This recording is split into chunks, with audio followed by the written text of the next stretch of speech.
Защото знам, че много хора идват на нашите служби заради изцеление. Много хора идват и очакват служителът да им положи ръка. И ако служителът не им положи ръка, са разочаровани.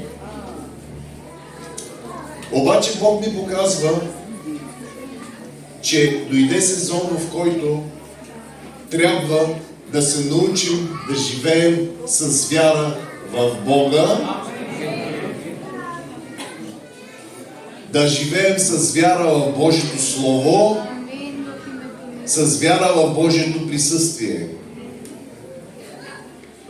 Исус каза, че ако сме събрани в Неговото име, Той е сред нас. Ние в кое име сме събрани тук? Кажи, в кое име сме събрани? Така. Ако е в човешко име, няма да е тук. Обаче, понеже сме в името на Исус, Той е обещал, че ще е тук. След като е обещал, Той е тук. Единствено проблема е дали ти го вярваш. И е важно ти да го вярваш. Защото Той така или иначе е тук. Между нас. Той казва, аз съм там между тях. Между нас е Той. Те са събрани в името на Исус. И какво се получава? Исус е между тях.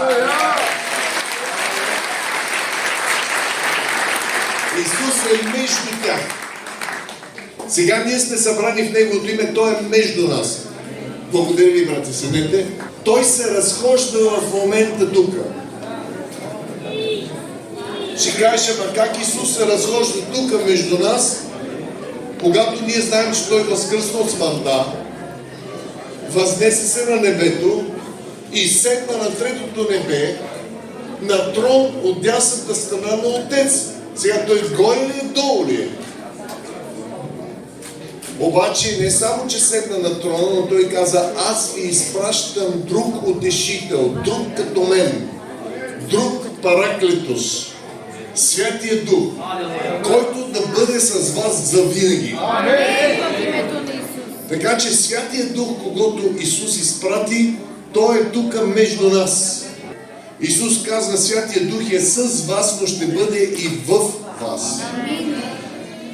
Така че тялото ти, кажи, моето тяло е храм на Святия Дух. Моето тяло е дом на Святия Дух. Святия Дух живее в мен. Бог живее в мен. Бог живее в мен.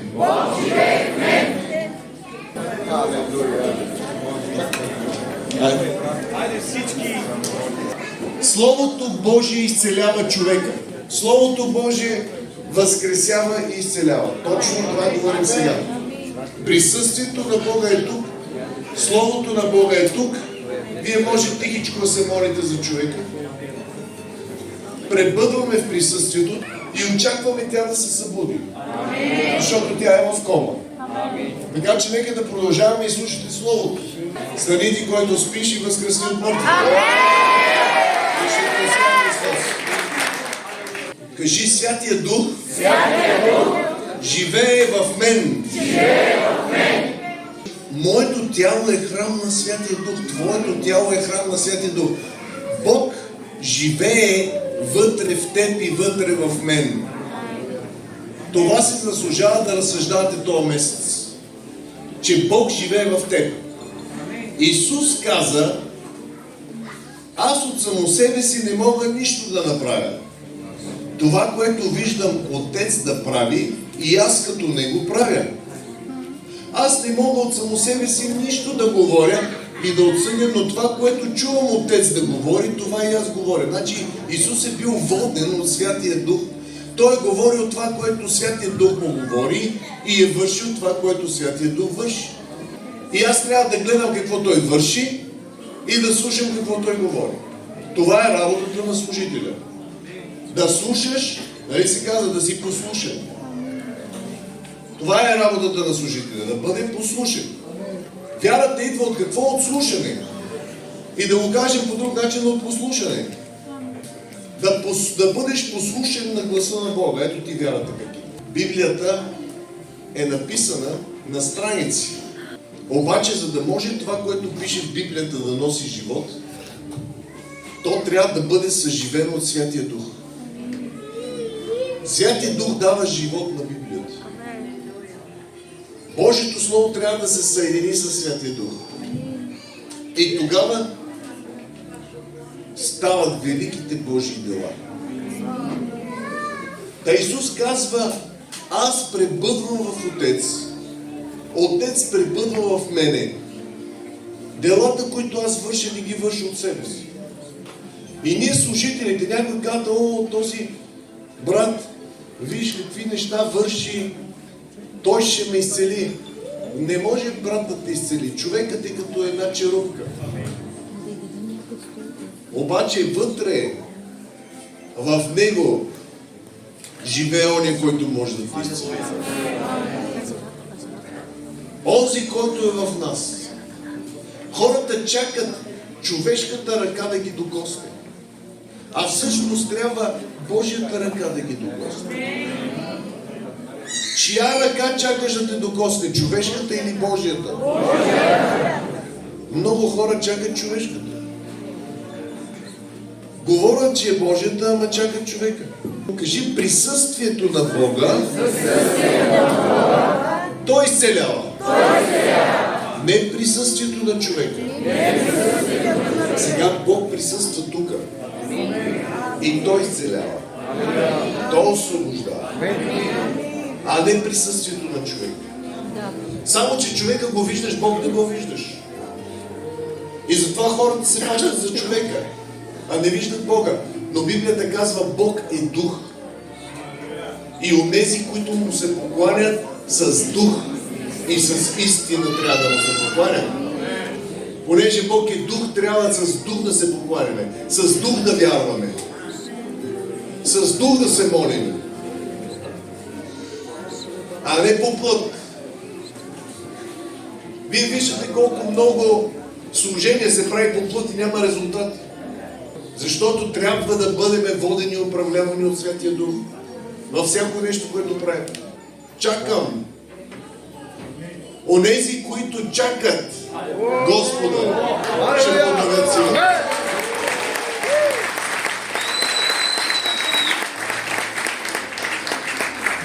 Аз, ако можех да ги изцелявам хората, ще да ги изцелявам. Аз не мога. Това не е моя способност. Това е неговата способност. И затова чакам духът на смърт да излезе от нея. Духът на кома да излезе от нея в името. И после кой искаме? Дух на живота искаме. Живота и възкресение. Исус каза: аз съм живота. Аз съм възкресението. Човек не може да съживява мъртвите. Той, който съживява мъртвите, е Господ. И ние трябва да отправим нашата вяра към Него. Този, който възкръсва от смъртта, това, който може да ни възкресява. Та, които чакат Господа, които очакват Господа, те подновяват силата си. Те подновяват силата си. Ще се издигат с криле като орли. Ще тичат и няма да се уморят. Ще ходят и няма да отпаднат. А преди това какво казва? Казва: Господ дава сила на отслабнали и умножава мощта на немощите. Има ли хора, които се чувстват слаби и немощни и се дигнат ръката? Да. Аз съм от тях. Аз съм слаб и немощен. Някой ще каже: айде, ти ще кажа. Не ме познават. Аз съм един от най-слабите хора, един от най-немощните хора. Обаче, понеже вие гледате действието на Бога и затова си мислите, че съм силен. Но това не е така. Хората, които ме познават от едно време, го знаят. Защото те знаят аз как съм. Ама вие не ме знаете как съм бил. Вие гледате действието на Бога и мислите, че това съм аз. Не, това не съм аз, това е Той. който действа чрез човек. Но това е Неговата сила. Действа в човешката слабост. Неговата мощ действа в човешката немощ. Мъжа го беше с патерици, както и е при вас. Той мъж беше с патерици, ли?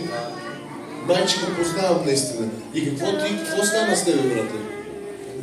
Станах и сега така, до ден днешен.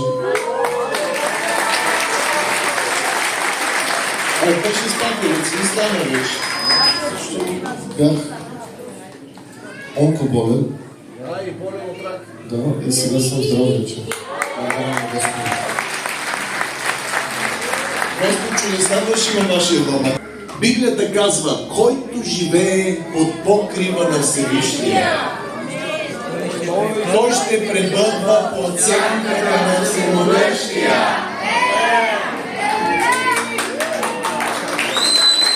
Който живее под покривалото на Всевишния. Господ е наше покривало. Кажи, Господ е моето покривало. Той ще пребъдва под сянката на Всемогъщия. Знаете ли какво правеше сянката на Петър? Изцеляваше болните. Сянката на Петър, като минаваше покрай болните, ги изцеляваше. Но що? Това не е сянката на Петър, това е сянката на Всемогъщия Ел Шадай. И сега тук сме под сянката на Ел Шадай, Всемогъщия Бог. Който живее под покрива. На английски казва in the secret place. Това скришното място. Скришното място на Всевишния. Къде е скришното място? Къде е скрит в момента? На небесата. Ние не го виждаме, той е там. Който живее на небесата, трябва да живеем горе. Той ще пребъдва под сянката, под защитата, под силата, под мощта, влиянието на Всемогъщия Бог. В Деяния на апостолите 10:44 апостол Петър, докато проповядваше Словото, искам това да го видите. Докато той проповядваше Словото, Святия Дух слезна върху всички, които слушаха Словото. Докато говорим Божието Слово, Святия Дух слиза. Святия Дух действа. Не като свърши Словото, докато говорим Словото. И затова има нужда да имаме промяна в себе си в това отношение. Приемай и Словото, приемай и Духа, защото докато говорим Словото, Духа на Бога действа. Божието Слово е живо и деятелно, по-остро от всеки меч, остър от двете страни, пронизва до разделяне духът и душата, ставите и мозъка и издирва помислите и намеренията на сърцето. Исус казва, аз съм възкресението и живота. Който вярва в мен, ако и да умре, пак ще живее. И той говори за възкресението. Той каза, който пие кръвта ми, яде плътта ми, има живот вече в себе си, и аз ще го възкреся в последния ден. В Лука 17:21 Исус казва, Божието царство не идва така, че да се забелязва. Не се вижда. Обаче ето той е в вас. Кажи, Божието царство е в мен. Божие царува и в мен. В името на Исус. 2 Коринтини 3:17. Господ е духът. И където е духът на Господа, там е свобода. Където е духът на Господа, там е живот. Където е духът на Господа, там е възкресение. Благодарим ти, Боже. В Псалм 105:4 Давид казва, търсете Господа, търсете Неговата сила, търсете лицето му винаги. И думата за лицето е също присъствие. Кажи, търсете Господа. Търсете Господа. Търсете Неговата сила. Търсете Неговата сила. Търсете лицето му. Търсете лицето му. Търсете присъствието му. Търсете присъствието му. Винаги. Винаги. В името на Исус. В името на Исус. Благодарим Ти, Боже. Исус вървеше една сутрин по пътя и беше гладен. И видя една смокиня, разлистена. И понеже е гладен, не отиде в Макдоналдс, а отиде при смокинята. Да намери на нея смокини. Обаче нямаше смокини, защото не беше време за смокините. И той се обърна към дървото и говори на дървото. 45 минути мъртви, какво? Тя беше 45 минути мъртва, след това се видяха с електрошок, нямаше уносяване в мозъка, тялото не функционира всичко, мозъка не функционира. Да, всеки тумор да изсъхне от корен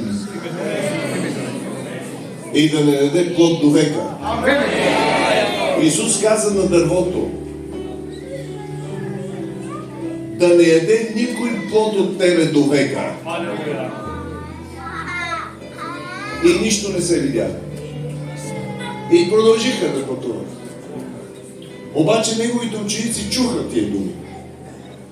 Отидоха в Витания и на другия ден се връщат и минават по същия път и гледат смокинята изсъхнала. Па Господи, Ти вчера каза да изсъхне, тя не изсъхна, пък днес изсъхнала. Да, но тя изсъхнала от корен, когато Той каза, корена на смокинята изсъхна. Ама на другия ден вече цялата смокиня беше изсъхна. И Петър каза, ама дървото, което ти прокле, изсъхнало. Исус каза, имайте вяра в Бога. Имайте вярата на Бога. Защото истина ви казвам, който рече на тази планина, и той говори вече, каква планина? Планината може да бъде тумор в твоето тяло. Планината може да бъде кома. Планината може да бъде смъртоносна болест. Нелечима болест. Планината може да бъде аутизъм. Планината може да бъде някакъв проблем в твоето семейство. Който рече на тази планина, вдигни се, хвърли се в морето. И казва, който рече на тази планина, вдигни се и се хвърли в морето. Обаче не само това, но не се усъмни в сърцето си. Ако вярва, че това, което казва, се сбъдва, ще му бъде това, което казва. Това е същото, което Исус направи с смокинята. Той показа урок. Той говори на смокинята и каза да не дадеш повече плод до века. Обаче смокинята не изсъхна. Но той не се усъмни в сърцето си. Ако вярва, че това, което казва, се сбъдва, и на другия ден видя резултатите от това, което каза. И днес, като се молим и за вас, че вярвате. Вече колко пъти виждаме това, някои хора получават моментално изцеление. Идей да плачеш. Тя плаче. Ще живееш много вече.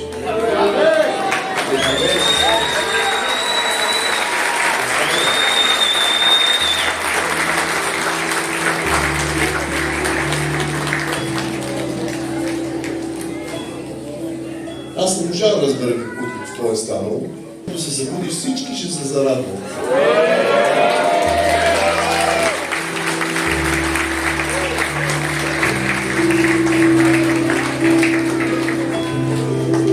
Да. Днес ще говорим на болест. Не само ще говорим, ние ще заповядваме на болест. Кажи на съседа си, ти имаш власт да заповядваш на болестта и тя трябва да се подчини на името на Исус. Кажи, аз имам власт да заповядам на болестта, на демоните, на смъртта и те трябва да се подчинят на името на Исус. Моята власт е в името на Исус. Исус изпрати в Лука 10 глава своите ученици, 70 ученика. Той първо прати 12, после 70 ученика. Прати ги да проповядат благовестие. И им каза, идете и изцелявайте хората. И те отидоха да изцеляват хората. И след това се връщат учениците и казват, Господи, ама ти знаеш ли, че в Твоето име не само болестите се подчиняват, ами и демоните се подчиняват. В какво им се подчиняват демоните? Кажи, в какво се подчиняват демоните? В името на Исус. Кажи, демоните се подчиняват на името на Исус. Болестите се подчиняват на името на Исус. Исус каза, видях Сатана паднал от небето като светкавица. Кажи, Сатана падна. Сатана падна.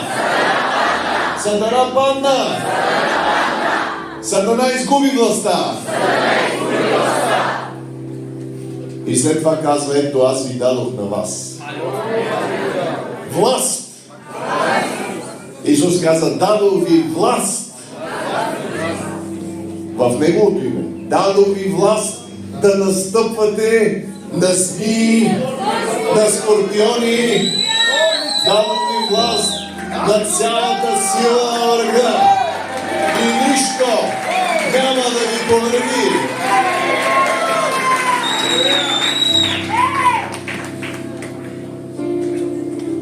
Така че днес трябва да застанеш и да вземеш властта, която ти е дадена.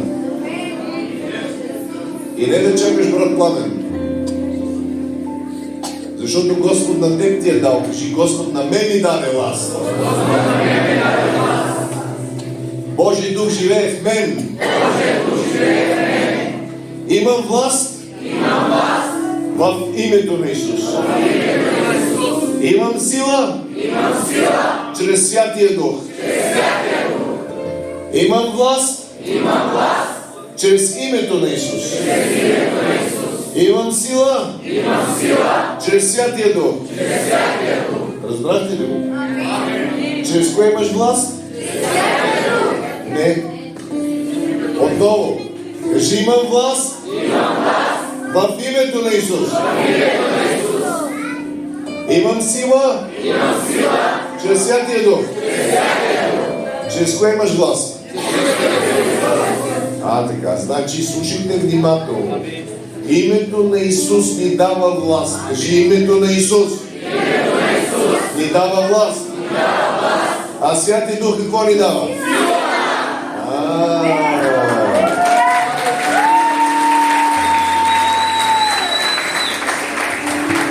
Трябва да ги разбирате нещата, защото иначе как ще ги вършат. Общи приказки работа не вършат. Трябва конкретно да знаеш откъде ти идва силата. Исус каза, който е жаден, нека дойде при мене и да пие. Говори за Святия Дух. После казва, който вярва в мене, от отробата му ще потекат реки от жива вода. Живот и сила ще потекат откъде? Ще от отробата ми. Ще потече живот. Така. И това, което става, изцеление, освобождение и други такива неща, те откъде идват? От Святия Дух. Силата е на Святия Дух. Святия Дух той е личност, обаче той притежава това небесно електричество. Както ако бъркаш контакта да не бъде, аз съм бъркал като малък контакта и ме разтресе силата на електричеството. И сега искам да бъркам в небесния контакт. Кажи в името на Исус. И ще бръкна в небесния контакт. И Божията сила да слезне върху мен. Така че силата на Святия Дух и Святия Дух живее в нас. А името на Исус ни носи властта. Нека кажем слава да бъде на Бога. Това, което изцелява, е Словото на Бога и Святия Дух. Господ изпраща Словото си. Ето сега ви изпраща Словото. И ви изцелява, защото Той е живо и дятело Слово. И ви освобождава от гробовете, които лежите. Но тя изведнъж издъхна и това беше. Умря, 45 минути беше. 45 минути и кома. Няма уросяване на мозъка. Значи има, вижте, аз за какво питам, защото след като 45 минути да има уросяване на мозъка, всъщност може да има мъртви клетки и центрове в мозъка. Това аз за това питам. Значи тук искаме Господ да създаде нови клетки, нови центрове в мозъка. Искаме творческо чудо, не просто да излезне духът на смъртта, а ние искаме, Боже, да създадеш нови мозъчни клетки, нови мозъчни центрове. Ако трябва нов мозък да й дадеш, за да може да стане и да възкръсне в името на Исус. 1 година и 4 месеца е така в това състояние. 1 година и 4 месеца. Сестрички, значи вече ставаш. Ставаш и почваш да ходиш. Слава на Бога.